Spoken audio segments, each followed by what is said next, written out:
Wassalamu ala wa ala alihi wa sahbihi ajmain amma ba'du.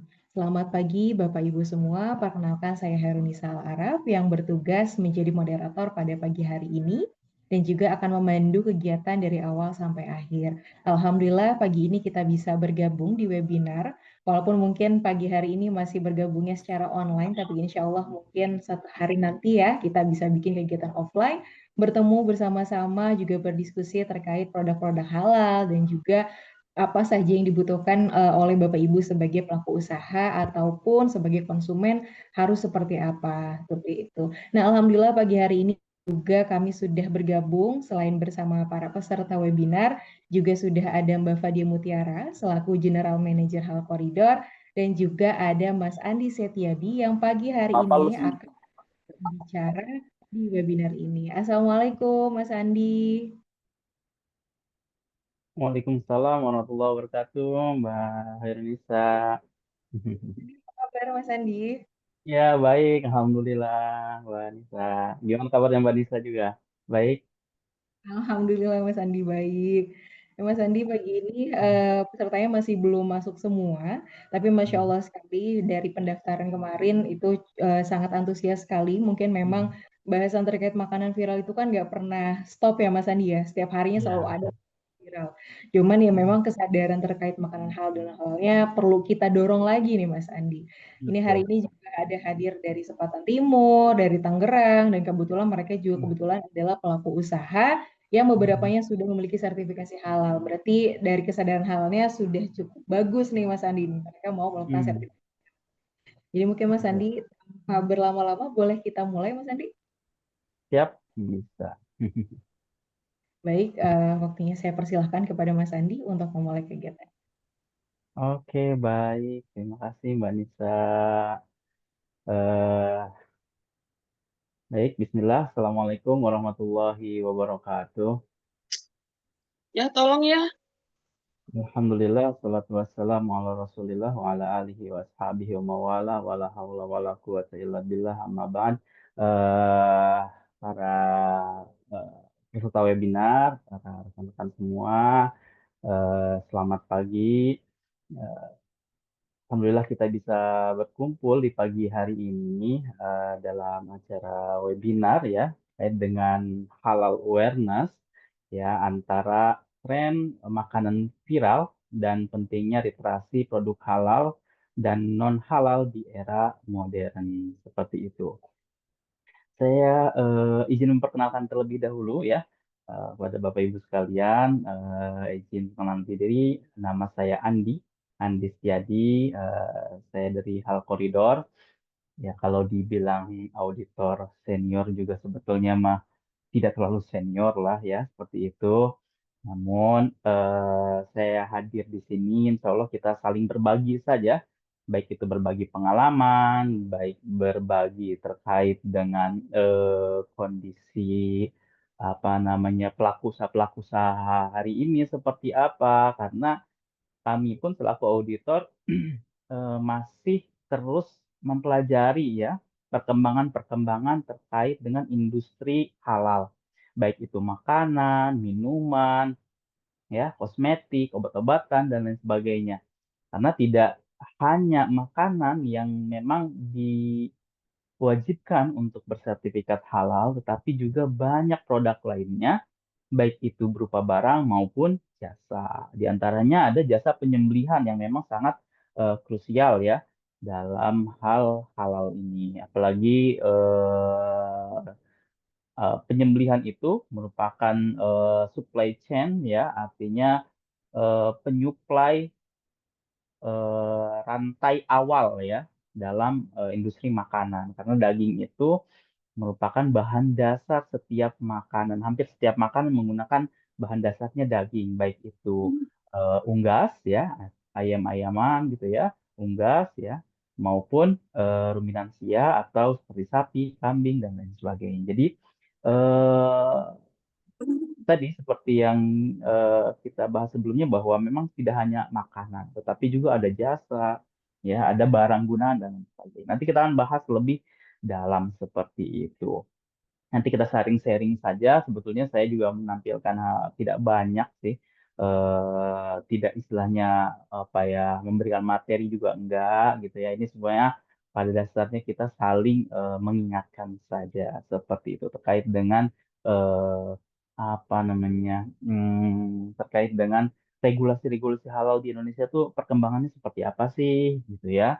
Dan eh, pengaruhnya terhadap pelaku usaha itu bagaimana, apalagi sekarang-sekarang ini ya, seperti yang kita ketahui bahwa sekarang banyak hal-hal yang viral ya, terutama tentang makanan ya. Banyak banget yang viral, ya, banyak berita-berita viral.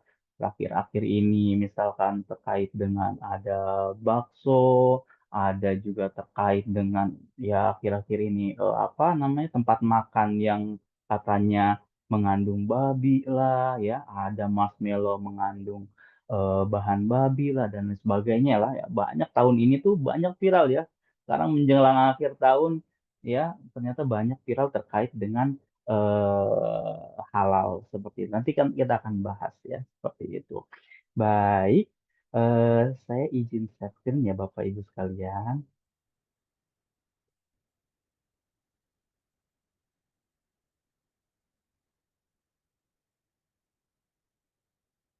Oke, sudah terlihat ya Bapak Ibu? Sudah ya? Oke, baik kalau sudah. Hari ini kita membahas tentang tren makanan viral ya, antara tren dan pentingnya literasi ya, karena terkadang ya orang viral itu cuma ikut-ikutan tren aja ya. Kadang kita cuma bisa ikut-ikutan, kadang apa ada tren ini, oh kita ikut-ikutan, atau bahkan bukan hanya trennya saja, tapi misalkan dalam hal jualan pun, misalkan nih lagi ada tren ayam geprek nih, semua pada ikutan jualan ayam geprek. Wah ada tren apa namanya minuman teh ya, teh, wah semuanya pada teh ya seperti itu dan lain sebagainya. Ini tren-tren seperti ini yang viral-viral memang walaupun musiman ini juga dijadikan istilahnya ladang untuk usaha ya seperti itu untuk para pelaku usaha. Sehingga ini juga em, menjadi penting kita butuh literasinya sebelum kita mengikuti trennya. Jadi nggak sembarangan kita hanya ikut trennya saja, tapi kita betul-betul mengerti dan memahami tentang produk yang kita ikuti tersebut. Seperti itu. Apalagi literasi tentang produk halalnya. Jangan sampai kita ngikutin ya tren-tren makanan, taunya makanan tersebut non halal. Nah, ini yang jadi berbahaya seperti itu ya. Baik. Nah, fenomena dan fakta di lapangan terkait dengan tren ya. Nah, ini kalau terkait tren ya, ada yang namanya fenomena makanan viral di media sosial ya saat ini. Kenapa semua orang mudah ikut-ikutan tren ya, dan atau eh, FOMO ya, bahasanya tuh FOMO ya. Orang-orang zaman sekarang saya aja sebenarnya nggak begitu paham ya bahasa ini FOMO ini ya. Mungkin karena saya zaman old kali ya gitu ya. Mungkin kalau zaman-zaman Gen Z ya, mungkin yang Alpha sekarang tuh paham FOMO, walaupun kadang nggak ngerti artinya itu apa gitu. Tapi mereka ya FOMO juga lah gitu, ikut-ikutan tren lah ya seperti itu. Nah kalau kita lihat secara apa sih artinya FOMO itu sendiri? Ya, FOMO itu sebenarnya adalah fear of missing out ya. Artinya takut ketinggalan ya, takut ketinggalan trennya, takut ketinggalan momennya gitu. Jadi orang FOMO ini akan terus-terus menerus merasa perlu terlibat dalam segala hal agar tidak kehilangan momen atau peluang pentingnya ya. Ya bukan hanya kita ikutan tren tadi ya, untuk usaha pun menjadi peluang ya. Jadi untuk usaha itu juga menjadi peluang. Misalkan lagi tren apa ya saat ini, misalkan entah itu makanan misalkan coklat atau apa ya, itu menjadi tren ya. Akhirnya kita juga nggak mau kehilangan momen nih, ada peluang nih gitu, jadi bisa ikut gitu. Tapi ya tadi perlu apa dibekali juga dengan pengetahuan yang cukup ya terkait dengan tren yang ada seperti itu. Nah, bentar. Nah, FOMO itu sendiri ya eh, sebetulnya ada beberapa kasus nih, ada contoh kasus nih ya, ada kasus ada bakso remaja Gading ya, yang ini produknya viral yang memacu perdebatan terkait dengan halal. Nah, sebetulnya apa sih kasus yang ada di bakso remaja ini? Nah, ini kalau saya bisa cerita sedikit nih terkait dengan bakso remaja ini bahwa jadi ada suatu pelaku usaha, ada seorang pelaku usaha atau suatu pelaku usaha, dia itu berjualan bakso ceritanya. Namun suatu hari ada petugas yang datang gitu ya ke pelaku usaha tersebut ya ke toko bakso tersebut gitu ke pedagang tersebut menanyakan apakah ini halal atau non halal. Cuma karena tadi si bapaknya juga nggak ngerti terkait halal dan non halal itu apa, terkait dengan regulasi halal itu bagaimana dan lain sebagainya. Artinya intinya dia itu nggak ngerti terkait dengan literasi halal lah ya seperti itu sehingga dia jawab aja apa non halal lah seperti itu. Nah, pada saat itu ya si petugas tersebut menempelkan apa namanya stiker ya stiker logo non halal yang akhirnya ya si apa namanya bapak tersebut ya nempel aja lah nggak tahu kan artinya apa gitu ya pada suatu hari gitu ada klien apa namanya konsumennya yang ingin apa namanya beli ke situ melihat bahwa itu kok non halal seperti itu. Nah, akhirnya jualannya menjadi viral dan juga menjadi perdebatan terkait dengan halal. Apakah ini halal atau haram? Akhirnya juga diklarifikasi oleh anaknya bahwa ternyata sebetulnya ya produknya itu halal, penggunaan bahannya juga bahan-bahan yang halal, prosesnya juga halal dan saat ini sebetulnya sedang dalam proses sertifikasi halal seperti itu gitu. Jadi keterangan berdasarkan anaknya itu bahwa justru pelaku usaha ini sedang proses sertifikasi halal gitu. Hanya saja karena bapaknya itu tidak memahami terkait dengan literasi halal, maka dia asal tempel aja. Nah, ini yang perlu dipahami oleh para pelaku usaha ya juga untuk seluruh ya kalangan ya baik pelaku usaha maupun yang mengkonsumsi ya, konsumennya ini terkait dengan halal perlu ya ditingkatkan literasi terkait halal. Jadi inilah pentingnya kita mengetahui terkait dengan halal. Jangan sampai terjadi kurangnya literasi halal, kurangnya pemahaman tentang regulasi halal seperti itu. Bahkan ya kurang tahu terkait dengan pemahaman sertifikasi halal. Bagaimana sih proses sertifikasi halal seperti itu sehingga menjadi apa ya pemicu dari dagangan yang Bapak Ibu miliki itu menjadi kurang laku seperti itu. Karena orang nggak tahu nih sudah halal atau belum ya. Kalau sudah punya sertifikat halal, artinya dia bisa membuktikan bahwa produk ini sudah halal. Sedangkan yang belum bersertifikat halal, ini menjadi tanda tanya seperti itu. Dan pemerintah juga mendorong semua pelaku usaha, terutama makanan, minuman, untuk bersertifikat halal seperti itu. Nah, eh, sorry sebentar,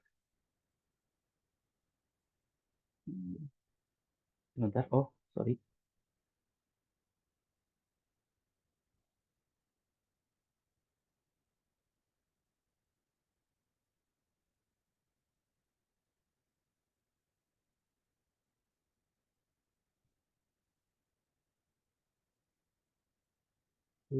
Sebentar.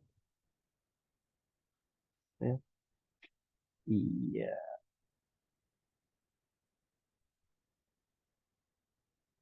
iya. Tadi ya. Nah, Selanjutnya tadi kita sudah membahas terkait dengan ya mukadimah lah ya, terkait dengan FOMO tadi, trennya yang saat ini sedang yang sedang digandrungi oleh masyarakat ya, termasuk sekarang kan ada MBG ya, MBG. Nah, kemarin itu kan ada namanya tempat makannya MBG itu mengandung babi ya, seperti itu. Nah, walaupun memang sudah diklarifikasi oleh pihak pelaku usaha yang berada di Cina ya, sampai kepala badan BPJPH itu langsung terjun ke sana ke Cina ya, langsung datang ke Cina untuk melihat penggunaan bahan-bahannya, lalu prosesnya seperti apa dan lain sebagainya. Dan itu sudah diklarifikasi ya terkait dengan terkait dengan piringnya tadi ya, bahwa itu sudah aman seperti itu. Nah, lalu konsep produk halal dan non halal nih. Nah, kita mulai nih dari pemahaman literasinya. Kalau tadi ya sebelumnya ada case yang orang nggak paham terkait dengan halal, apa itu halal, regulasi halal itu seperti apa, lalu juga bagaimana sih sertifikasi halal itu. Nah, kita mulai nih dari konsepnya dulu. Produk halal dan non halal itu seperti apa sih? Apa bedanya sih ya? Lalu dasar hukumnya tuh apa? Ya, pertama terkait dengan halal dan haram pada makanan dan minuman. Seperti yang sudah kita ketahui, ya, sebetulnya dasar hukum terkait halal itu adanya dalam Islam ya Bapak Ibu ya. Jadi kalau dalam syariat Islam itu ya Allah mewajibkan ya seluruh manusia untuk memakan makanan yang halal dan thayyib. Ya ayuhan nas, kulu mimma fil ardi halalan thayyiban. Jadi makanlah apa-apa yang ada di muka bumi ini sesuatu makanan yang halal juga thayyib seperti itu. Nah, apa itu halal yang tadi Allah perintahkan ya kepada seluruh manusia itu apa sih halal? Jadi halal itu secara bahasa artinya itu sebenarnya boleh ya. Jadi sesuatu yang dibolehkan untuk dimakan. Jadi halal ya secara lengkapnya itu jadi makanan minuman yang dibolehkan untuk dimakan ya atau diminum ya menurut syariat atau hukum ya yang Allah perintahkan.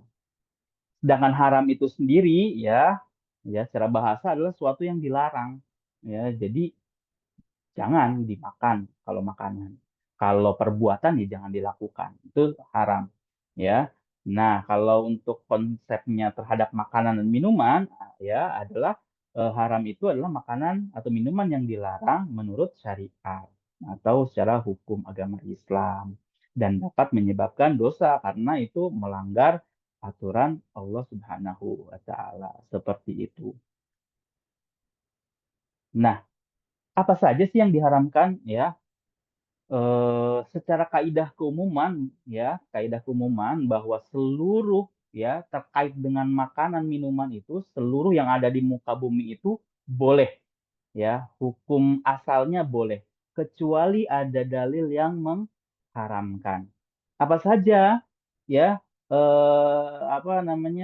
produk-produk atau makanan-makanan yang diharamkan oleh Allah ya berdasarkan dalilnya yaitu Al-Quran. Di sini ada di Al-Quran Al-Baqarah, di surat Al-Maidah, surat Al-An'am, dan surat An-Nahl. Di sini ada beberapa ya makanan yang dilarang. Di antaranya ada babi, ada bangkai, ada binatang yang disembelih dengan menyebut nama selain Allah. Ya, ini buat sesajen ya, buat selain Allah. Itu nggak boleh dimakan. Lalu ada darah. Ya, darah tidak boleh dimakan. Kalau mungkin di daerah Jawa atau sebenarnya di daerah Jakarta juga banyak ya.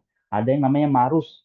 Ya, atau biasanya orang-orang Chinese food tuh menggunakan darah juga sebagai makanan. Nah, ini kalau untuk muslim tidak diperbolehkan. Lalu ada homer. Ya, homer atau minuman yang memabukkan itu juga dilarang. Seperti itu. Itu yang berada dalam Al-Quran. Sedangkan yang berada dalam hadis ada beberapa hewan buas atau bertaring ya, hewan menjijikan, ada hewan yang hidup di dua alam. Hewan buas itu seperti misalkan ya ada singa misalkan atau misalkan ada elang ya, burung elang ya, tidak boleh seperti itu. Lalu ada fatwa MUI, ada berdasarkan fatwa MUI ya, karena kita berada di Indonesia, kita ada dalam naungan MUI ya. Nah, kita juga ada hukum dari fatwa MUI di mana bahwa bagian tubuh manusia itu juga diharamkan seperti itu. Selanjutnya, selain tadi yang disebutkan ya, yang diharamkan secara khusus dalam dalil, ternyata ada juga yang dilarang untuk dimakan atau haram dimakan. Di antaranya adalah sesuatu yang najis. Apa saja dan apa sih itu najis ya? Najis itulah suatu kotoran yang dapat menyebabkan tidak sahnya ibadah. Jadi semua apa namanya yang eh, najis ya, semua hal yang atau istilahnya kotoran ya, hal yang berupa dia itu najis ya, yang dihukumi sebagai najis, maka dia tidak boleh dikonsumsi. Di antaranya apa? Nah, di sini kalau kita lihat ada jenis-jenis najis, ada 3 ya. Ada najis berat, najis sedang, dan najis ringan. Sebetulnya yang membedakan jenisnya tuh berat, sedang, ringan tuh hanya ada beda di berat dan ringan. Kalau di berat ya seperti air liur anjing, lalu ada babi ya secara keseluruhan ya hewannya babi ya dan turunannya ini termasuk dalam najis berat ya. Cara mensucikannya tadi dengan dibasuh 7 kali dengan air yang salah satunya dicampur dengan tanah. Lalu ada najis ringan. Ya, najis ringan itu adalah air kencing bayi laki-laki yang baru berumur di bawah 2 tahun yang masih minum ASI. Nah, ini cara mensucikannya hanya dipercikan air saja seperti itu. Jadi ada najis beratnya adalah hewan babi dan anjing. Sedangkan yang ringannya air kencing bayi laki-laki. Selain itu termasuk ke dalam najis sedang. Apa saja? Contohnya bangkai, darah, kotoran hewan. Nah, ini masuknya ke dalam najis sedang. Cara mensucikannya adalah dicuci hingga hilang warna, bau, dan rasanya. Seperti itu. Nah, hal-hal ini yang biasanya kita temui nih dalam proses produksi ya najis misalkan Bapak Ibu di ruang produksinya suka lewat nih hewan-hewan ya baik itu hewan pengerat seperti tikus atau hewan apa namanya serangga ya dan lain sebagainya. Karena seperti yang kita ketahui bahwa hewan yang menjijikan pun ya bisa dihukumi dengan najis ya atau diharamkan ya seperti itu. Karena apa? Ya karena hukum asalnya menjijikan itu tidak boleh dimakan seperti itu. Lah, ada lagi selain najis namanya mutanajis. Jadi mutanajis ini adalah sesuatu yang terkena najis ya. Kalau tadi ada najisnya ya sesuatu yang memang dihukumi dengan najis ya. Sedangkan mutanajis ini adalah sesuatu yang terkena najis ya seperti itu. Hukum asalnya ya sesuatu yang tadi yang belum terkena najis ini halal, tapi begitu terkena najis maka hukumnya haram. Nah, ini yang menimbulkan masalah tadi di ruang produksinya misalkan ada tikus lewat, lalu kena kotoran tikus misalkan produk Bapak Ibu. Nah, ini yang nantinya menjadi bukan hanya tidak higienis tapi juga bisa menimbulkan hukum keharaman seperti itu. Jadi Bapak Ibu ketika memiliki usaha, sebaiknya ruang produksi itu higienis ya, sering dibersihkan, jauh dari hewan ya, hewan-hewan baik itu hewan peliharaan, lalu juga dari hama seperti tadi ada hewan pengerat seperti tikus, serangga, cicak dan lain sebagainya. Itu dijauhkan ya dari hewan-hewanan. Jadi harus steril seperti itu sehingga Bapak Ibu bisa menjaga kehalalan dari produk Bapak Ibu ya. Hal yang menimbulkan keharaman ya tadi sudah kita jelaskan ada najis ya, lalu juga terkontaminasi oleh najis ya. lalu juga kotor dan menjijikan, ya, menjijikan juga bisa menjadi haram ya karena tadi hukum sesuatu atau makanan yang menjijikan itu hukum asalnya haram seperti belatung, kecoa dan lain sebagainya. Lalu menimbulkan bahaya untuk tubuh, ya contohnya seperti narkoba ini juga diharamkan. Lalu juga membawa efek memabukkan, ya minuman keras ya itu juga haram. Lalu ada binatang buas bertaring berkutuk tajam itu juga diharamkan. Lalu juga selama ada dalil yang melarangnya, ya seperti itu. Nah, selanjutnya ada yang namanya subhat. Kalau tadi kita membahas tentang halal, haram. Ya, kalau yang halal itu hampir seluruh yang ada di muka bumi ini halal, ya, kecuali ada dalil yang mengharamkan, ya. Tadi dalil-dalilnya sudah kita berikan contohnya. Lalu juga ada tentang najis yang termasuk ke dalam sesuatu yang diharamkan, ya, kalau untuk dikonsumsi. Ya, lalu juga ada subhat. Nah, ya, jadi hukum asalnya ya jadi haram itu jelas dan halal itu jelas. Jadi halal itu jelas dan haram itu jelas. Nah, di antara keduanya ya ada yang namanya subhat. Apa itu subhat? Subhat adalah keadaan yang samar tentang kehalalan dan keharaman sesuatu. Jadi sesuatu yang subhat ini kalau berdasarkan hadis Rasulullah itu harusnya dijauhi, ya harusnya dijauhi. Nah, sebagian produk makanan, minuman yang merupakan produk olahan dengan kompleksitas bahan yang diragukan hukum halal dan haramnya, ini masuk ke dalam kategori subhat. Seperti itu.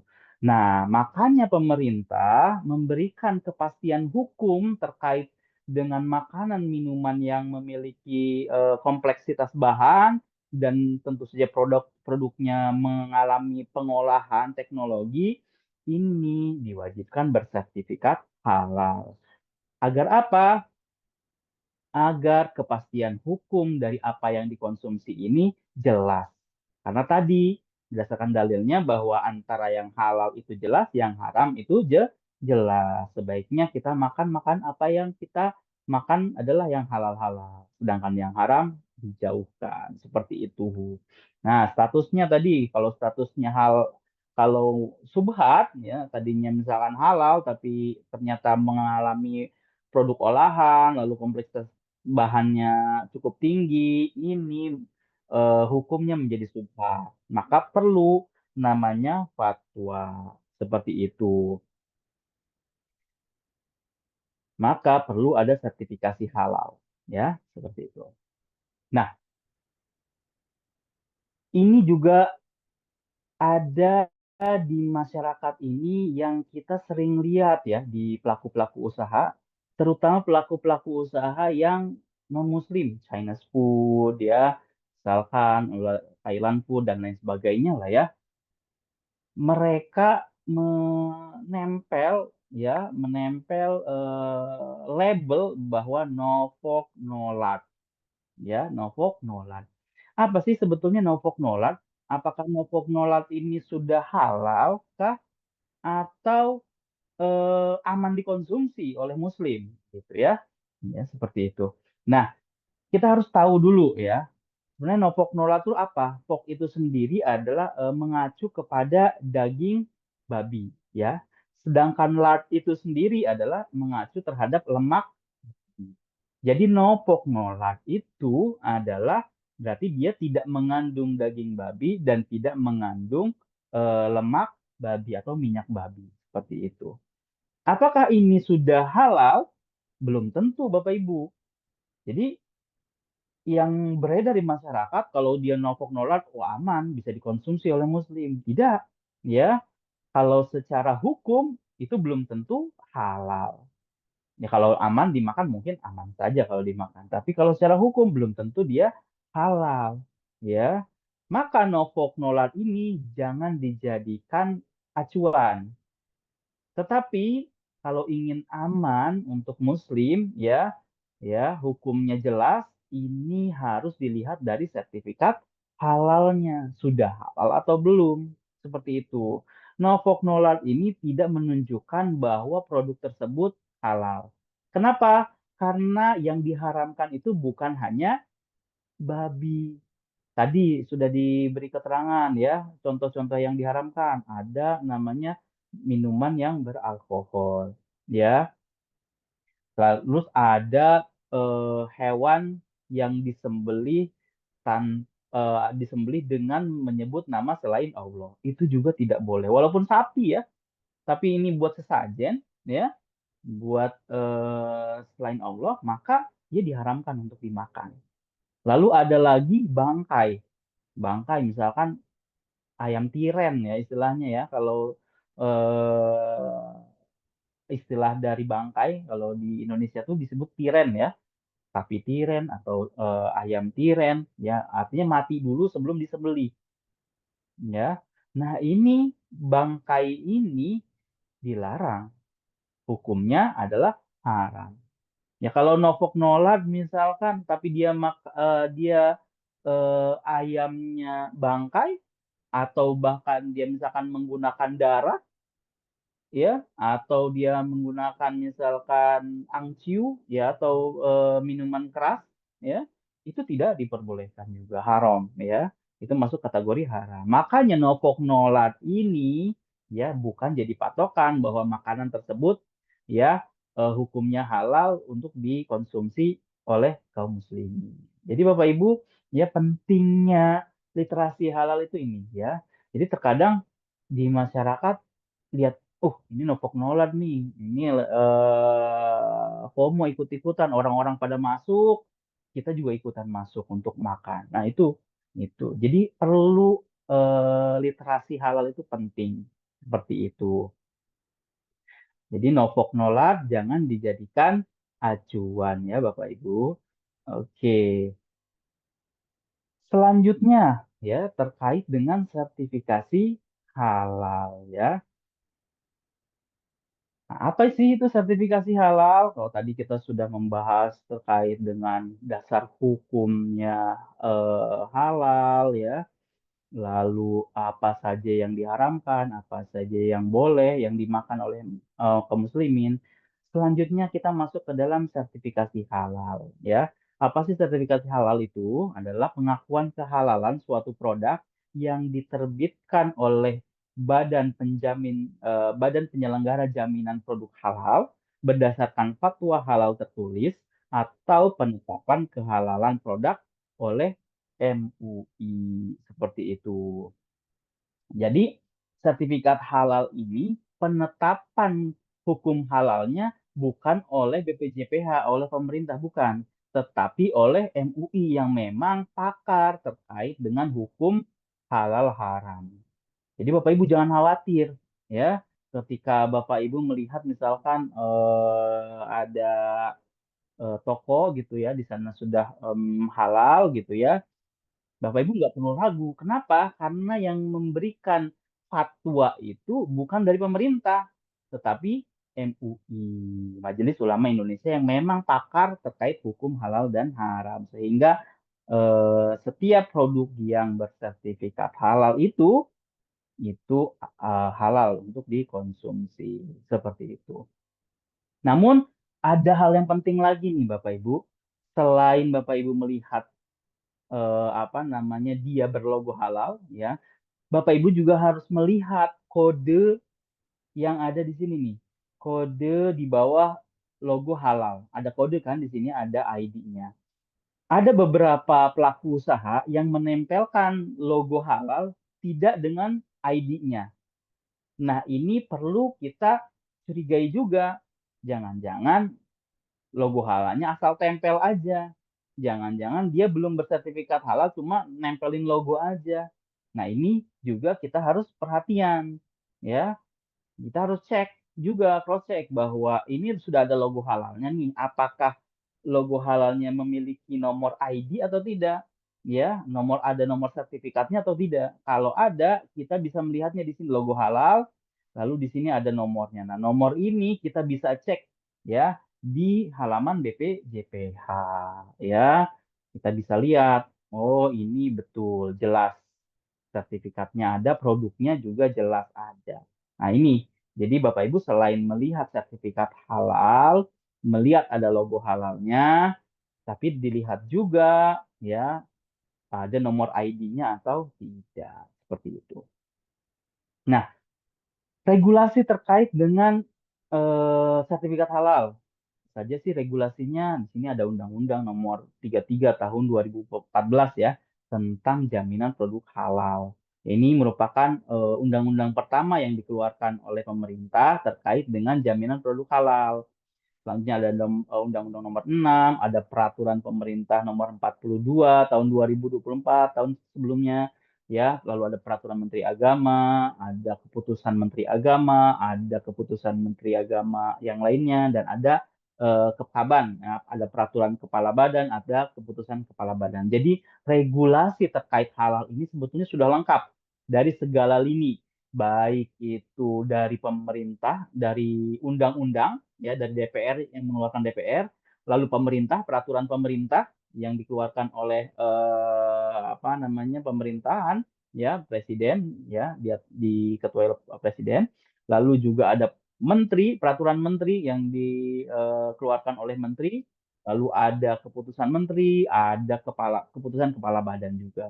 Jadi sebetulnya ya regulasi terkait halal di Indonesia itu lengkap, ya lengkap, ya seperti itu. Jadi Bapak Ibu bisa nih cek ya untuk peraturan-peraturannya apa sih isinya. Nah, ini Bapak Ibu bisa lihat. Nah, apa sih isi dari regulasi tersebut? Nah, dari Undang-Undang Nomor 33 Tahun 2014 adalah tentang eh, jaminan produk halal ya, yang isinya adalah semua produk yang masuk, beredar, dan diperdagangkan di Indonesia ini wajib bersertifikat halal. Jadi produk bukan hanya produk di Indonesia ya. Jadi produk yang masuk dari luar negeri pun dia wajib bersertifikat halal seperti itu. Ya, yang masuk, beredar dan diperdagangkan di Indonesia wajib bersertifikat halal. Apa saja sih ketentuan barang dan jasa tadi? Ya, bukan apakah hanya makanan dan minuman saja? Atau emang seluruh produk tadi seperti yang di undang-undang tadi, ya semua produk itu baik kursi, meja, misalkan lemari, TV, ya, apakah semuanya disertifikasi halal? Ya, tentu tidak, ya, tentu tidak. Jadi ada aturannya lagi yang mengatur, ya. Di Peraturan Pemerintah Nomor 42 Tahun 2024, ya, pada pasal 155, ini yang wajib bersertifikat halal adalah makanan, ya. Itu mutlak, semua makanan wajib bersertifikat halal. Minuman, ya, semua minuman wajib bersertifikat halal. Lalu obat-obatan semuanya wajib bersertifikat halal. Selanjutnya ada kosmetik. Kosmetik yang digunakan oleh tubuh kita, ini semuanya wajib bersertifikat halal, ya, baik itu misalkan untuk facial ya, atau kosmetik untuk perawatan gigi atau perawatan badan, bahkan sampai kutek yang di kuku itu wajib bersertifikat halal, ya seperti itu. Selanjutnya ada apa lagi ya, Bapak Ibu? Di sini ada produk kimiawi, produk biologi, rekayasa genetika. Nah, ketiga produk ini hanya yang terkait dengan makanan, minuman, obat, dan kosmetik. Jadi ada bahan kimia misalkan. Bahan kimia ini dia ada hubungannya dengan makanan tidak? Apakah bahan kimia tersebut ada hubungan dengan kosmetik atau tidak? Kalau ada hubungannya, ya, maka dia wajib bersertifikat halal karena produk tersebut nantinya akan dikonsumsi oleh masyarakat. Sedangkan kalau misalkan produk kimianya tidak dikonsumsi, contohnya apa? Misalnya produk kimianya pupuk, ya, pupuk NPK, ya, pupuk NPK ini eh, misalkan ditanya apakah harus disertifikasi halal, maka tidak jawabannya. Kenapa? Karena produk kimia tersebut tidak untuk dikonsumsi. Tidak ada hubungannya dengan makanan, minuman, obat, dan kosmetik. Ya, hanya untuk tumbuhan misalkan seperti itu. Atau ada bahan kimia yang untuk pakan ternak misalkan seperti itu. itu tidak perlu bersertifikat halal, ya seperti itu. Sama dengan produk biologi, rekayasa genetika yang hanya terkait dengan makanan, minuman, obat, dan kosmetik. Lalu ada barang gunaan nih, Bapak Ibu, tadi saya sebutkan tadi misalkan meja, kursi, mesin cuci, ya, terus kulkas, ya. Apakah itu wajib bersertifikat halal? Ternyata tidak semua barang gunaan yang dipakai, digunakan, dan dimanfaatkan itu wajib bersertifikat halal, tidak.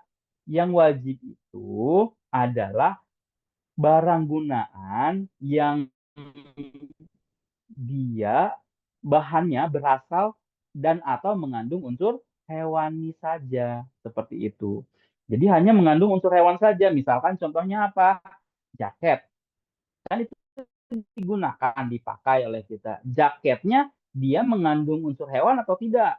Misalkan jaket kulit. Oh, kulitnya kulit apa? Misalkan kulit sapi atau kulit kambing misalkan. Nah, ini wajib bersertifikat halal seperti itu. Contohnya apalagi jam, talinya menggunakan kulit. Nah, itu harus disertifikasi halal. Sepatu kulit dari kulit buaya misalkan, wajib bersertifikat halal seperti itu. Jadi barang gunaan itu hanya ya yang berasal dari hewani atau mengandung bahan hewani saja gitu. Jadi tidak semua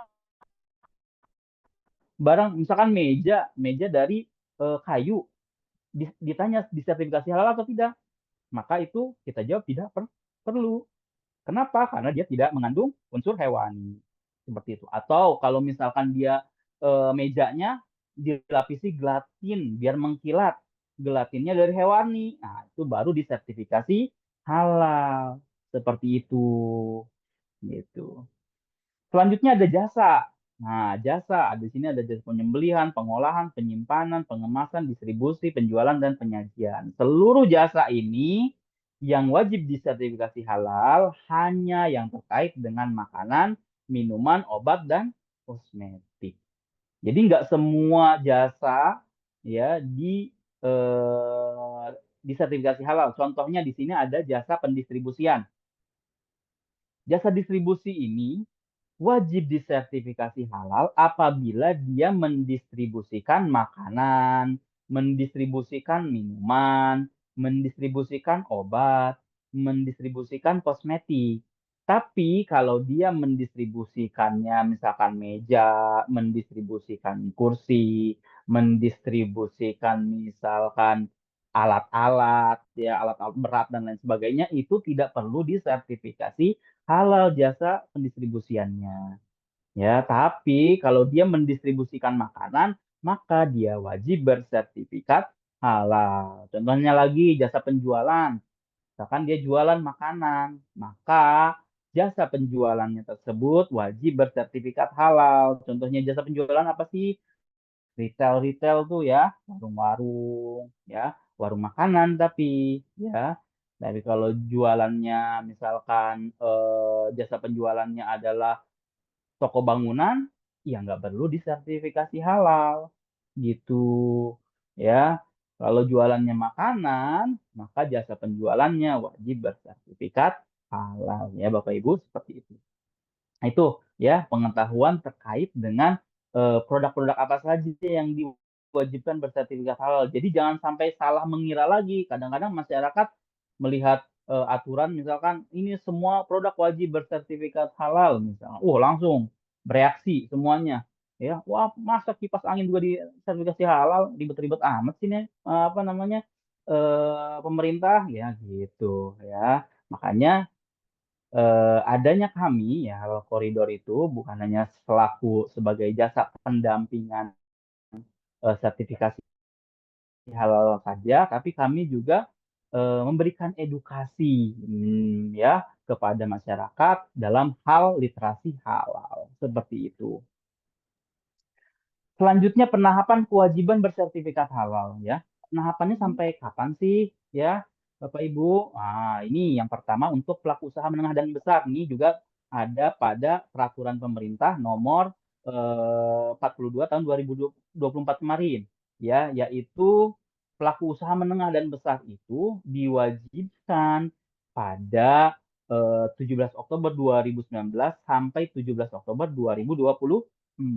Jadi tahun 2024 kemarin itu merupakan masa akhir penahapan kewajiban bersertifikat halal untuk pelaku usaha menengah dan besar. Lalu kalau untuk mikro kecil gimana Bapak Ibu?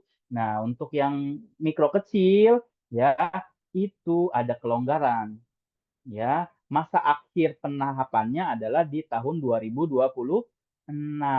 Kapan? Oh, tahun depan berarti. Nah, Bapak Ibu kalau yang belum bersertifikat halal segera disertifikasi halal ya karena tahun depan sudah masa akhir penetapan dan ya seperti yang sudah disampaikan oleh Kepala Badan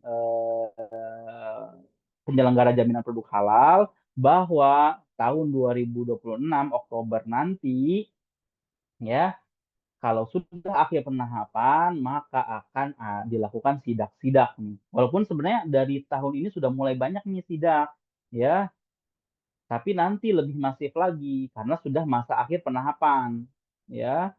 Maka yang belum bersertifikat halal ada kemungkinan ditarik dari peredaran atau tidak boleh berjualan seperti itu. Jadi tadi ya di tahun-tahun ini pun sudah banyak sidak seperti tadi yang saya ceritakan ada bakso eh, bakso remaja tadi ya yang dia didatangi oleh petugas-petugas misalkan seperti itu dalam rangka ya tadi mereka pun mensosialisasikan mengingatkan bahwa pelaku usaha yang memang dia produknya halal wajib bersertifikat halal. Sedangkan yang belum ya atau yang tidak halal ya dia harus mencantumkan logo atau stiker non halal seperti itu agar nanti masyarakat tahu dan memilih mana yang halal dan mana yang non halal seperti itu. Nah, untuk produknya apa saja sih yang diwajibkan di tahun 2026 ini? Itu semua untuk produk makanan, minuman. Lalu bahan baku, bahan tambahan pangan, bahan penolong untuk produk makanan dan minuman. Ya, jadi bahan-bahan baku yang makanan seperti misalkan daging, terigu, minyak, ya dan sebagainya, bahan-bahan tambahan bahan penolong ini semuanya wajib bersertifikat halal walaupun minyak nggak diminum ya, seperti itu tapi dia wajib bersertifikat halal.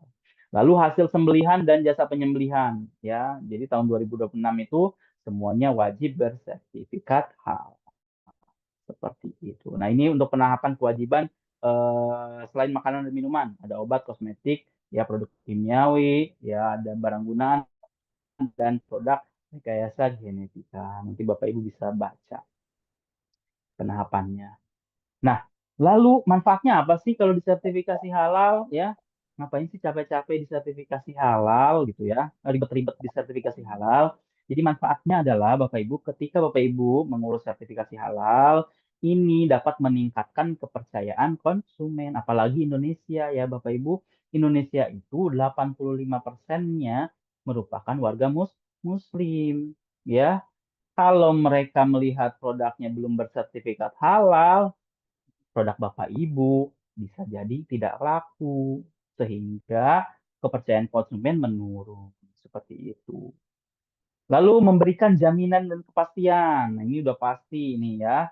Kalau sudah bersertifikat halal berarti ini sudah ada jaminan dan kepastiannya bahwa produk ini halal untuk dikonsumsi. Memberikan jaminan dan kepastian. Jadi Bapak Ibu kalau sudah bersertifikat halal, wah menguntungkan sekali ya.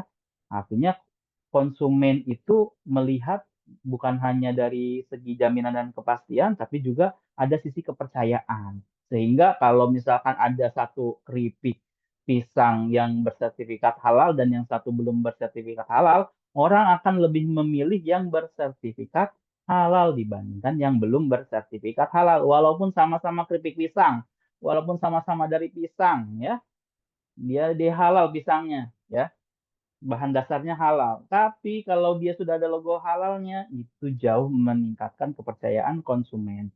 Dari segi hukumnya ada jaminan dan kepastiannya. Gitu, seperti itu. Yang ketiga, memperluas jaringan distribusi produk sehingga bisa masuk pasar retail. Nah, ini ya, Bapak Ibu yang punya produk, yang produk-produk kemasan yang bagus, ya, dikemas dengan baik, dengan bagus, ini bisa ada kesempatan untuk masuk ke pasar retail. Ya, di mana pasar retail itu biasanya mewajibkan produknya harus bersertifikat halal dulu. Jadi ada peraturan dari retailnya, ya, seperti misalkan kalau bisa saya menyebutkan misalkan Indomart, Alfamart, Hypermart dan lain sebagainya. Mereka pasti kalau ada produk yang mau masuk ingin dijual di mereka, mereka akan mempersyaratkan dokumennya. Apa saja dokumennya? Misalkan izin edarnya harus dimiliki, sertifikat halalnya harus sudah ada, seperti itu, dan lain sebagainya. Di antaranya tadi sertifikat halal. Jadi semua retail sekarang itu mewajibkan sertifikat halal, seperti itu. Lalu memberi nilai tambah dan memiliki unique selling point. Nah ini nilai tambah tadi ya, kalau kita analogikan antara yang halal dengan yang belum bersertifikat halal, ini memiliki nilai tambah ya, unique selling point. Jadi Bapak Ibu ketika branding pun bisa menyebutkan nih produk ini sudah halal, izin edarnya sudah ada, diakui secara pemerintahan, regulasi. Ini jauh lebih memiliki nilai tambah. Selain tadi mungkin dari rasa, dari jenis produknya, dan lain sebagainya, tapi sertifikat halal memberikan nilai tambah seperti itu.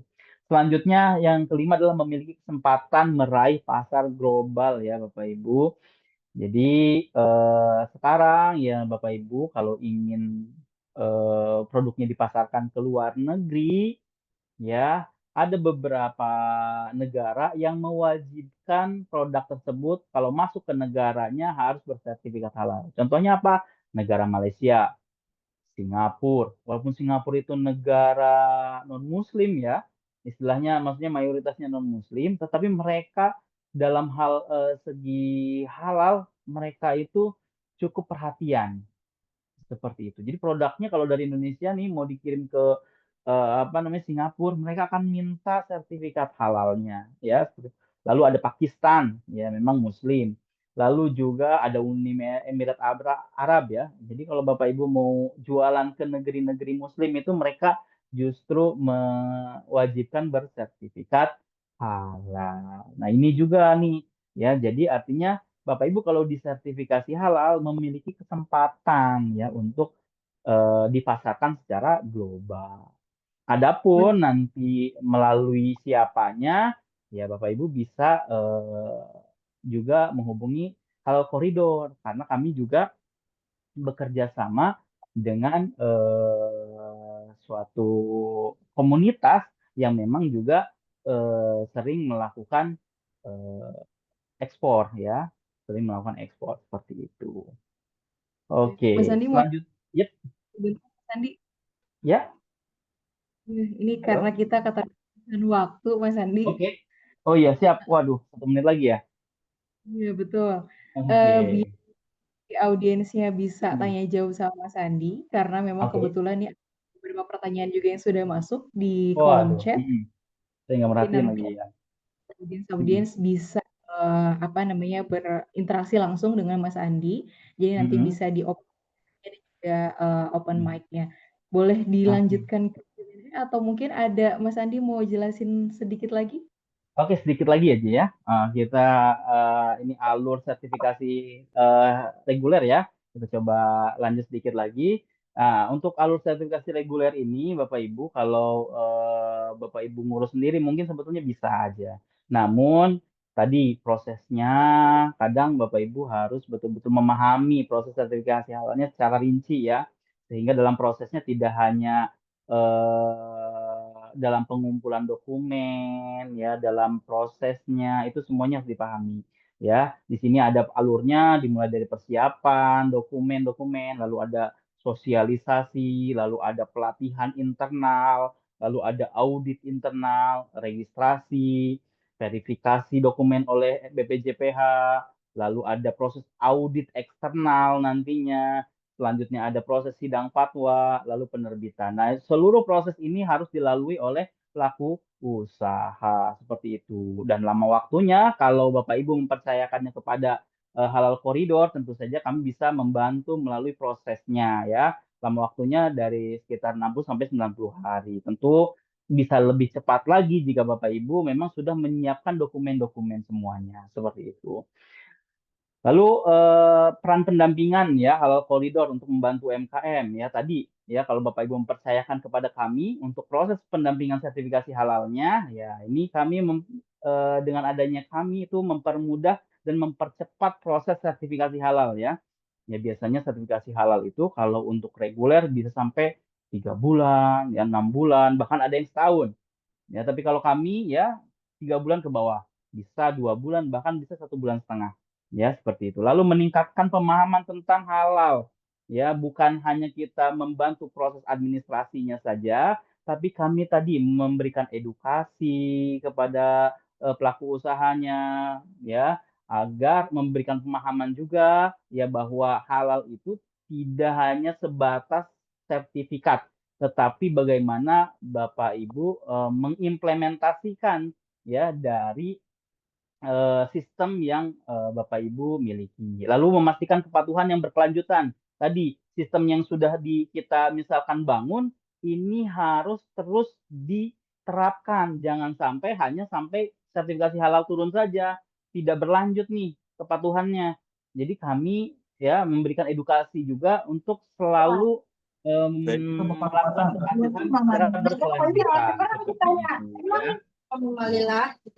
Oke, menghidupkan nih, menghidupkan generasi literasi ya, halal awareness ya. Jadi Bapak Ibu bisa gerakan halal awareness ya. Jadi untuk menjadi generasi gerakan halal awareness ini ya Bapak Ibu bisa menjadi konsumen yang cerdas. Tidak harus menjadi seperti saya mungkin memberikan sharing ilmu dan lain sebagainya secara khusus ya. Bapak Ibu cukup misalkan menjadi konsumen yang teliti sebelum membeli. Dengan menjadi teliti Bapak Ibu sebetulnya sudah kritis terhadap produk yang dikonsumsi. Ya, teliti, ya, menjadi konsumen yang cerdas dan kritis, ya, lalu cermat memeriksa produknya, lalu bersikap kritis dan bertanggung jawab. Jadi teliti, mana yang bersertifikat halal dan belum. Sehingga nanti pelaku usaha pun, melihat bahwa ternyata kalau tidak bersertifikat halal, efeknya cukup eh, menyulitkan lah seperti kepada pelaku usaha. Selanjutnya ya literasi halal sebagai gaya hidup modern ya saat ini ya tadi karena banyak FOMO ya Bapak Ibu harus lagi-lagi sering-sering mempelajari terkait dengan literasi halal baik itu secara jaminan kualitas keamanannya, mempertimbangkan dari segi kesehatan, transparansi dan pengetahuan konsumen, ya juga industri yang sekarang berkembang pesat ya dulu makanan ya dibuat langsung ya secara langsung kita lihat sekarang dipabrikasi. Jadi perkembangan industri itu semakin pesat. Nah, Bapak Ibu juga harus melihat dari literasinya. Selanjutnya berkontribusi menyebarkan kesadaran halal ya menjadi konsumen kritis juga membantu berkontribusi menyebarkan kesadaran halal. Selanjutnya berbagi pengetahuan ya kepada rekan-rekan bahwa sertifikat halal itu membantu pelaku usaha dan lain sebagainya seperti itu. Lalu mendorong UMKM lokal untuk bersertifikat halal. Kalau Bapak Ibu melihat ada misalnya UMKM yang belum bersertifikat halal didorong untuk bersertifikat halal. Ayo bersertifikat halal seperti itu agar produknya bisa go internasional misalkan seperti itu. Bagaimana caranya? Nah, Bapak Ibu juga bisa menjadi afiliator di Halal Koridor ya Bapak Ibu. Jadi Bapak Ibu bisa mengajak ya teman-teman pengusahanya yang mau mendapatkan sertifikasi. Tadi misalkan Bapak Ibu misalkan ada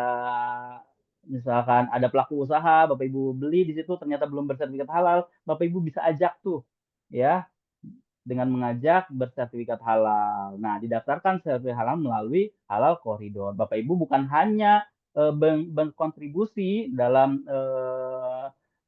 literasi halal, tapi juga Bapak Ibu dapat keuntungan. Di sana bisa mendapatkan komisi hingga 15%. lalu bisa mendapat ekstra bonus hingga 1 juta rupiah. Begitu mungkin ya Bapak Ibu yang bisa saya sampaikan hari ini. Mudah-mudahan apa yang saya sharing bermanfaat untuk Bapak Ibu semuanya.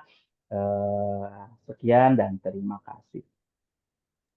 Baik, terima kasih banyak Mas Andi. Masya Allah, ini materinya sangat lengkap sekali.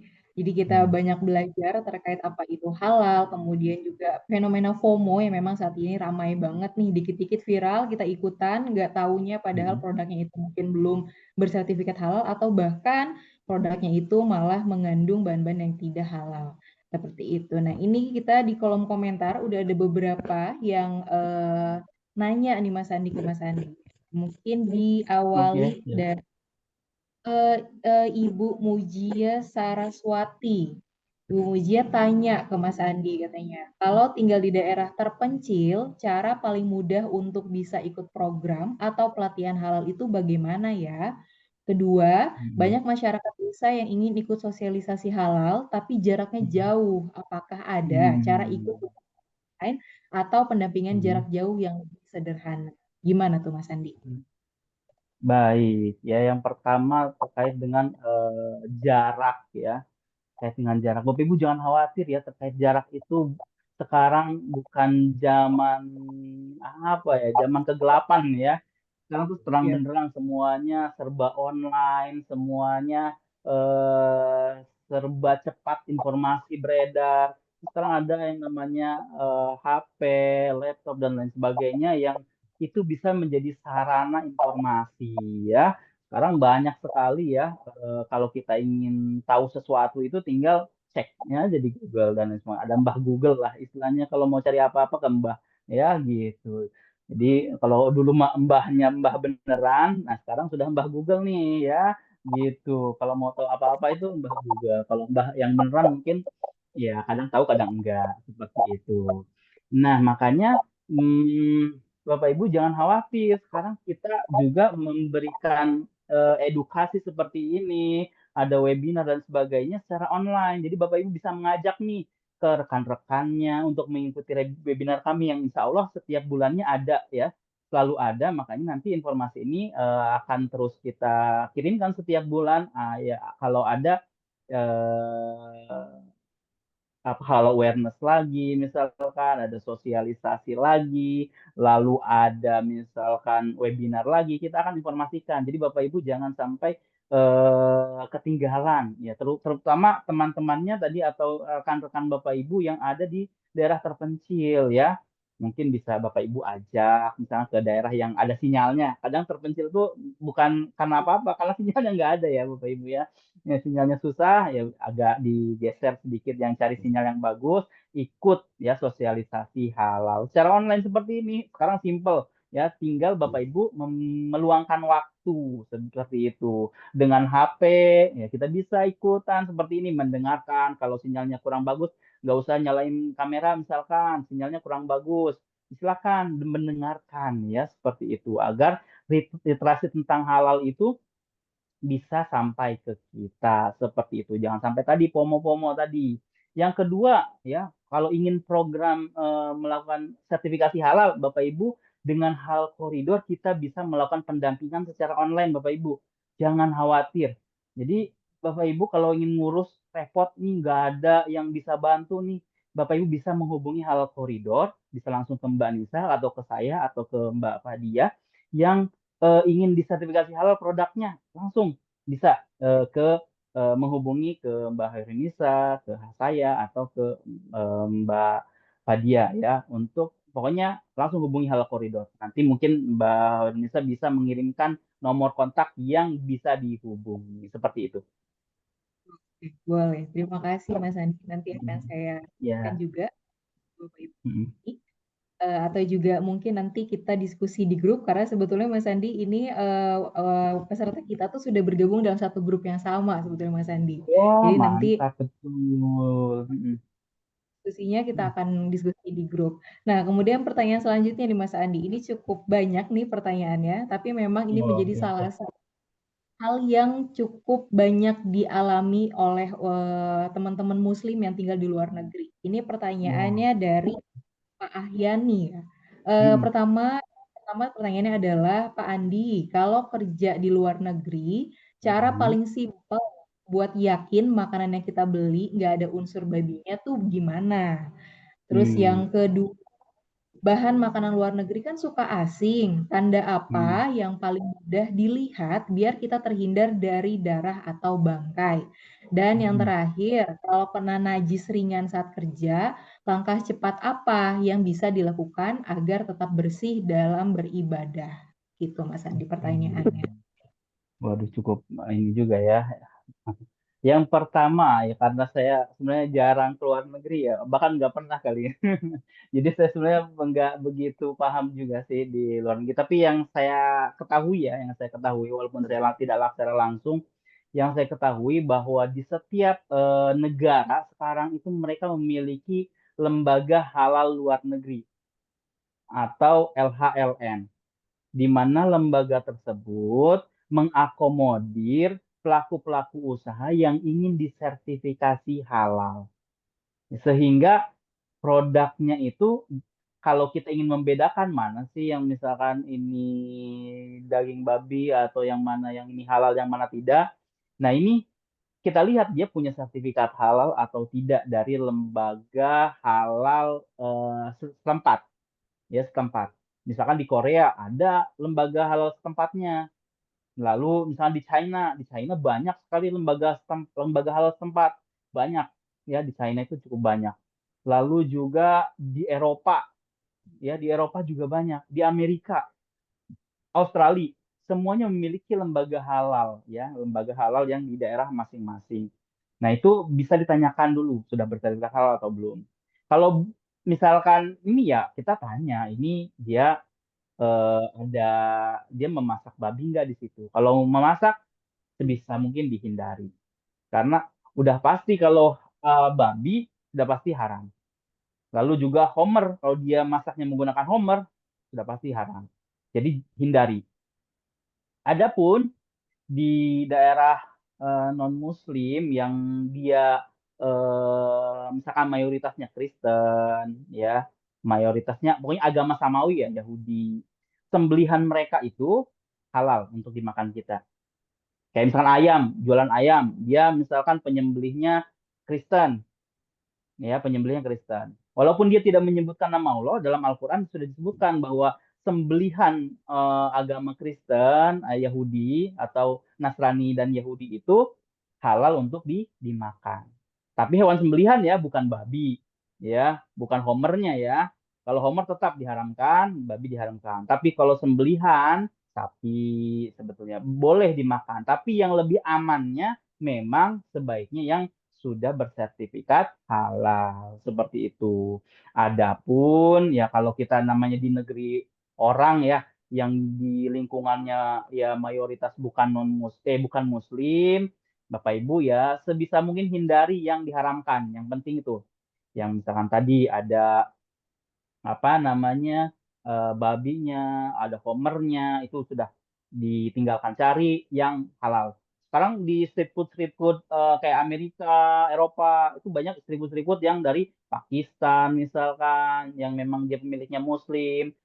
Pokoknya banyak yang pemiliknya Muslim. Cari aja misalkan yang pemiliknya yang Muslim itu jauh lebih aman seperti itu. Kalau memang non Muslim ya kalau nggak ada lagi sama sekali ya sudah gitu ya bertakwa saja kepada Allah ya kita sudah berusaha semampunya tinggal bertakwa kepada Allah seperti itu saja. Sama yang ketiga tadi apa ya pertanyaan saya lupa. Yang ketiga itu kalau terkena najis paling mudah. Najis ya. Mm. Kalau kena Baik. najis ringan saat kerja, ya Nah, langkah cepat sih yang bisa oke. dilakuin untuk bersih saat Oke. ibadah. Baik.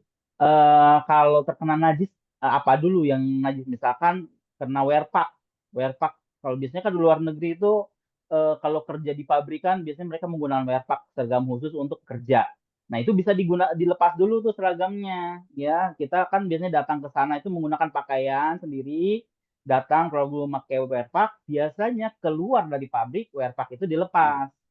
Nah, itu salah satu cara agar kalau kita misalnya terkena najis di saat kerja gitu ya, kita bisa punya pakaian lah gitu ya. Paling simpelnya itu, kita bawa pakaian ganti.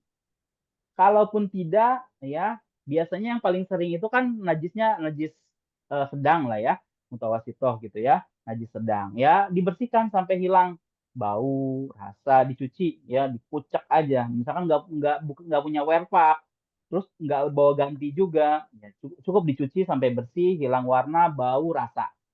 Nah, itu sudah cukup. Ya, bisa dibersihkan. Tapi kalau misalnya kenanya sepatu di bawahnya misalkan, ya gesek-gesek aja di tanah. Toh, tanah pun mensucikan. Sebagaimana kalau kita tidak ada air, kita bersucinya dengan tayamum. Tayamum itu kan menggunakan debu atau tanah. Jadi tanah itu mensucikan. Seperti itu. Kalau di sepatu di ini kena kotoran misalkan, ya gesek-gesek aja lah. Gitu. Toh mensucikan. Toh juga nggak pakai sepatu kan sholatnya ya. Seperti itu. Paling gitu sih. Oke, Mas Andi. Ini satu pertanyaan terakhir di kolom chat. Setelah itu, Bapak Mhm. Ibu yang mau bertanya, bisa langsung nanya aja ke Mas Andi, open mic dan open kamera. Nah, ini pertanyaan terakhir di kolom chat dari ini Bapak atau Ibu ya, Apram. Itu nanya, katanya, Pak Andi, data BPOM menunjukkan sekitar 27% kosmetik yang dijual online belum berizin edar. Ditambah temuan logo halal palsu oleh BPJPH yang terus meningkat. Dengan situasi seperti ini, langkah yang paling masuk akal dan mudah dilakukan masyarakat apa, Pak? Supaya bisa memilih kosmetik yang benar-benar aman dan halal tanpa kebingungan. Oke, ini pertanyaan yang sangat bagus ya. Tadi terkait dengan literasi halal juga, ini terkait literasi. Kita memang diwajibkan untuk teliti ya. Kita konsumen itu tidak hanya asal makan, tidak asal ikut-ikutan FOMO. Orang misalkan pakai kosmetik ini, kita ikut-ikutan pakai kosmetik ini. Ternyata kosmetiknya ada logo halalnya halal palsu misalkan. Tadi seperti yang disampaikan oleh penanya tadi. Nah, ya tadi kita yang paling mudah dilakukan adalah mengecek nomor ID dari sertifikat halalnya. Ya, jadi logo halalnya tadi seperti yang sudah saya tampilkan sebelumnya, mungkin saya akan kembali ke di sini. Nah, kalau di bawah sini dilihat ya di logo halal Indonesia di bawahnya ada nomor ID. Nah, nomor ID-nya Bapak Ibu bisa cek. Ya, Bapak Ibu bisa cek. Mungkin sebentar saya ngecek di BPJPH lah ya. Sebentar saya buka BPJPH dulu.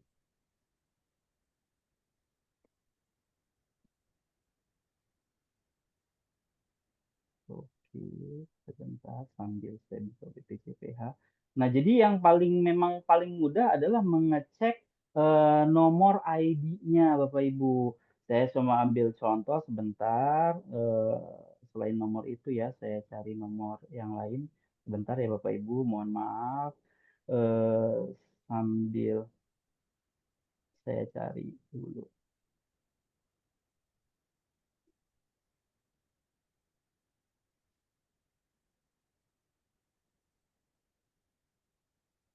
Oke, sebentar.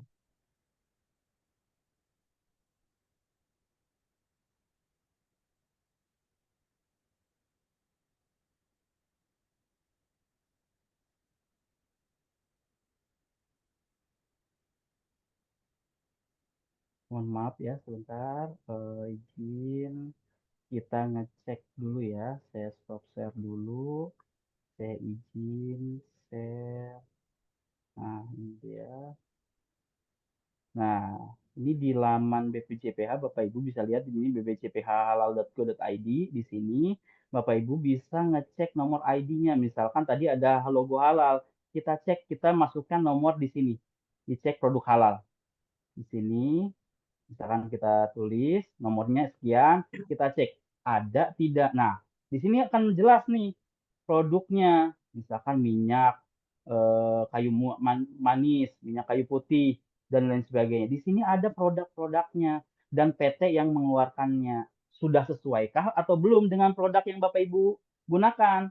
Misalkan di situ PT apa? Taunya di sini PT-nya adalah nomor ini. Berarti kan ada perbedaan ya seperti itu dan lain sebagainya bisa dicek ya nomor sertifikatnya jadi Bapak Ibu untuk paling mudahnya mengecek logo halal, Bapak Ibu harus lihat di logo halal tersebut ada nomor ID-nya atau tidak.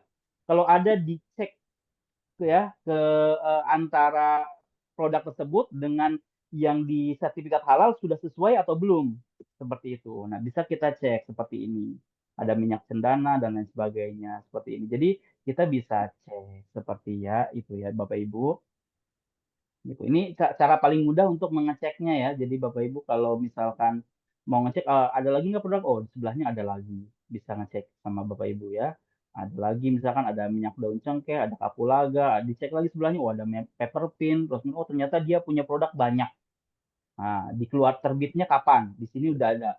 Nomornya, sertifikatnya berapa ada. Lalu dari produsen mananya sudah ada. Seperti itu. Ya, Bapak Ibu bisa ngecek ya nomor ID dari sertifikat halalnya. Atau Bapak Ibu biasanya di logo halalnya, selain ada logo halal ada barcode. Bapak Ibu bisa ngecek pakai barcode sebetulnya. Cuma memang terkadang pelaku usaha tidak menampilkan barcode-nya ya karena misalkan terlalu besar, harus banyak tempat yang harus ditempelkan di kemasan, dia tidak menampilkan barcode. Ya, kalau di gerobak-gerobak biasanya kalau ada jualan misalkan mie ayam, ada jualan minuman dan sebagainya, dia suka nampilin tuh barcode-nya, kita cek barcode, bisa langsung masuk ke halaman BPJPH.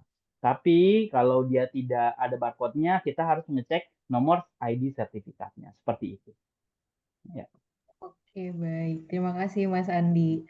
Jadi karena kita juga keterbatasan waktu, ini sudah jam 11:20 ya. Jadi mungkin bagi peserta yang mau bertanya ke Mas Andi secara langsung, boleh open mic dan open kameranya. Jadi bisa tanyakan secara langsung. Nih, dua pertanyaan secara langsung ke Mas Andi. Setelah itu kita akan lanjutkan ke kuis yang bisa berhadiah. Boleh? Bapak Ibu yang mau bertanya langsung ke Mas Andi? Ada? Silakan Bapak Ibu, jangan ragu-ragu. Assalamualaikum. Selamat siang. Waalaikumsalam warahmatullahi wabarakatuh. Silakan Ibu, nggak apa-apa. Iya Pak, ini sebenarnya mah kalau untuk ke tetangga mah udah sering banget ya mengajak atau edukasi Ya. apa untuk pembuatan sebentar untuk pembuatan sertifikat halal gitu. Cuma karena mungkin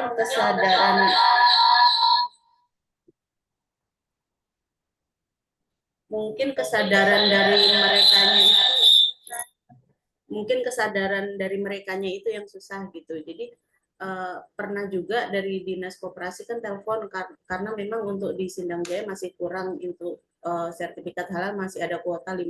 Nah, saya hubungi nih teman-teman UMKM gitu kan, ayo gitu. Nantinya nguntungin kok buat kita, nggak bakal rugi gitu kan. Nah, setelah ditelepon ternyata mereka itu nggak sanggup sama prosesnya gitu. Padahal sebenarnya prosesnya sih kalau menurut saya wajar ya, karena memang itu untuk kita konsumsi orang banyak, jadi memang harus lebih teliti dari memang kita kayak pertama dokumen, terus nanti kayak apa namanya kayak jadi dari bahan-bahan itu nggak sembarangan kita beli di pasar dan lain sebagainya. Bahkan kalau menurut saya itu saya lebih beruntung. Kenapa? Karena ada banyak hal yang tadinya saya nggak tahu jadi tahu gitu. Iya. Jadi gimana caranya untuk mengajak teman-teman UMKM yang lain gitu supaya mereka itu mau, ayo gitu loh. Betul betul. Mungkin tadi ya izin langsung menjawab ya Bu ya. Terima kasih atas pertanyaannya Bu. Untuk tadi untuk mengajak ya rekan-rekan Ibu yang ingin disertifikasi halal, tentu memang bukan hal yang mudah ya, terutama memang terkadang di mindset masyarakat ya bahwa produk saya mah sudah halal ini ya terserahlah orang mau beli atau enggak gitu. Akhirnya mindsetnya istilahnya nggak berkembang lah gitu seperti itu. Makanya perlu istilahnya perlu diberi apa istilahnya ya, dibeli perhatian ya, diberi masukan, diberi saran. Mungkin pelan-pelan ya, kalau orang-orang yang kekeh gitu, memang agak susah, Bapak Ibu.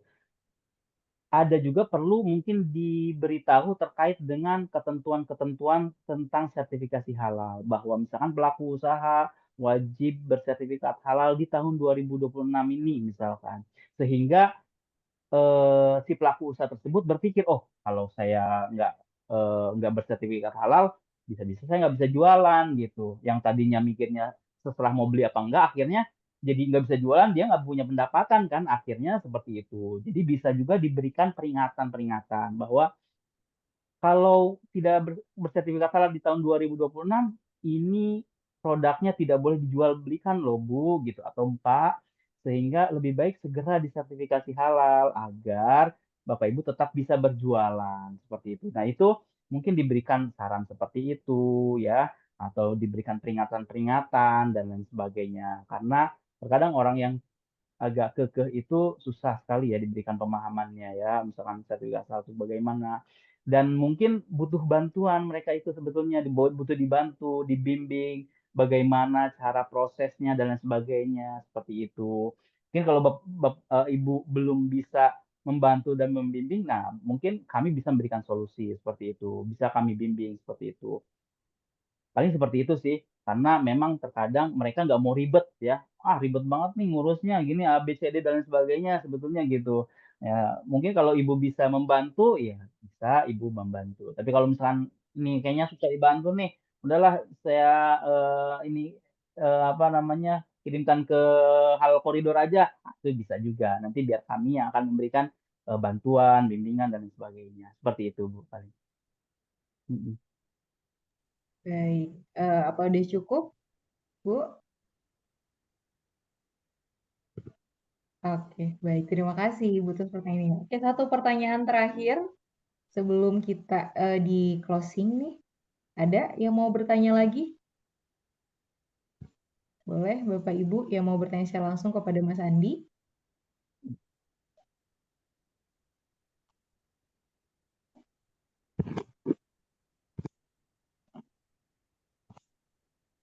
Apa sudah cukup pertanyaannya? Sudah jelas atau silahkan. Mumpung masih eh, kita bertemu secara langsung nih, walaupun secara online, kita bisa ngobrol-ngobrol, sharing, boleh bertanya apa saja. Itu. Mm-mm. Atau mungkin ini satu, kalau belum ada yang mau tanya secara langsung, ini ada satu pertanyaan Mas Andi dari kolom chat. Mungkin ini bisa jadi pertanyaan terakhir ya Mas Andi ya. Bisa nanti Oke. kita lanjutkan di grup untuk pertanyaan-pertanyaan lain yang mungkin belum bisa terjawab di chat ini. Ini ada dari Ibu Nur Syawalia. Apakah dengan satu nama bisa jadi dua sertifikasi halal, katanya Mas Andi? Maksudnya satu nama menjadi dua sertifikat halal itu, maksudnya nama tersebut ada dua di dua sertifikat ya.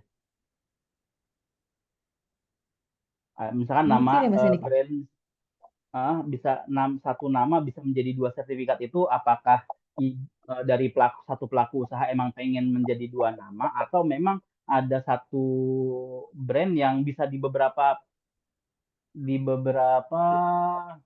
sertifikat. Soalnya saya suka menemui nih kayak gini nih. Biasanya dilakukan oleh warung-warung atau rumah makan. Mereka tuh kan kadang rumah makan itu menjual air mineral ya. Nah, air mineral itu sama mereka suka dimasukin ke dalam sertifikat halalnya.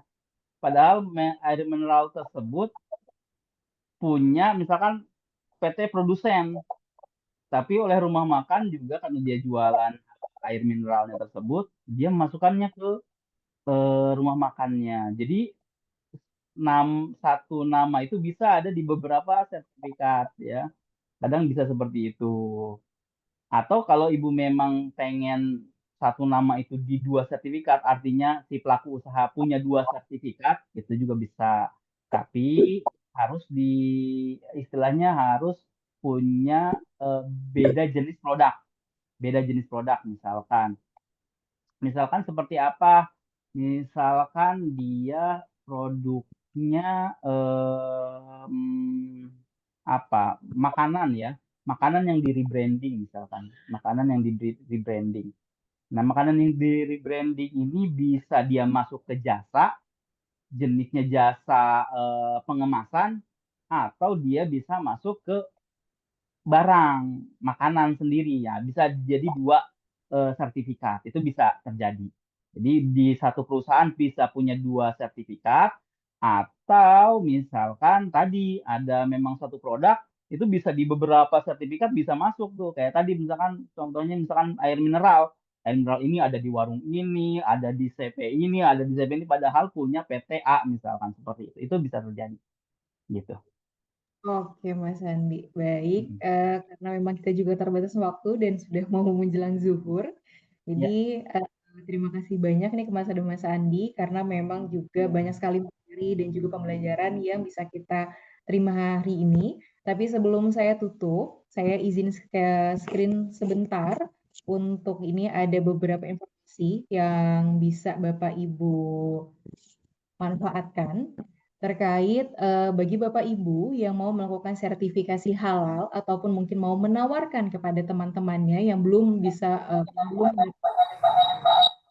ini kita ada promo spesial 11-11 Bu di Halal Awareness yang bisa ditawarkan kepada teman-temannya.